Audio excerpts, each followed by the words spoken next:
Let's talk about Faraday's laws of electromagnetic induction. There are two laws. One is whenever there is change of magnetic flux linked with a coil, an EMF induces into the coil.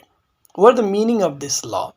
First, we have to understand about the magnetic flux. Let's say this is a magnet and it has magnetic field around it and is represented by magnetic line of force. If we consider this area and it is taken very close to the North Pole, then certainly number of magnetic line of force passing through this area will be more.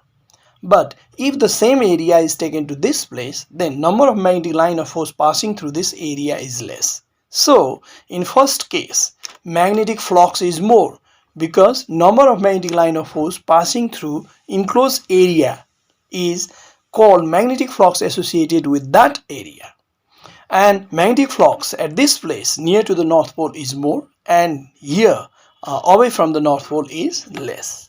Now look at this right hand side. I have made a setup in which a coil is connected to a galvanometer.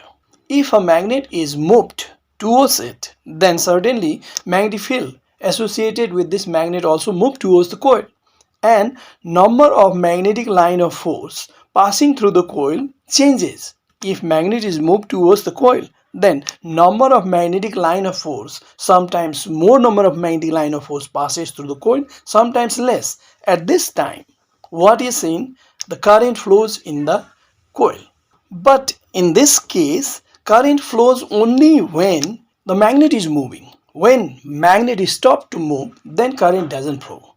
That's why we can say that whenever there is change of magnetic flux linked with this coil, then only EMF induces into the coil and current flows. EMF induces only when the magnetic flux linked with the coil changes. This is first law. Now let's talk about the second law.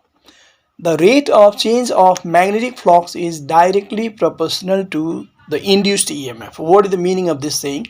Rate of change of magnetic flux per second change in magnetic flux is if more, then induced EMF will also be more per second, or rate of change of magnetic flux is if less, induced EMF will be less. Now let's take the same magnet and insert it into the coil, but at this time a little faster than the previous. If we insert the magnet a little faster than the previous, then what is seen? The induced EMF is found to be more and flow of current is also found to be more.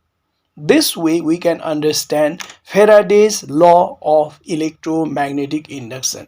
Whenever there is change of magnetic flux, only at that time EMF induces. But if the magnet remains stationary, then there is no change of magnetic flux. There will be no any induced EMF and the pointer of galvanometer comes to 0. Okay, I want to stop now.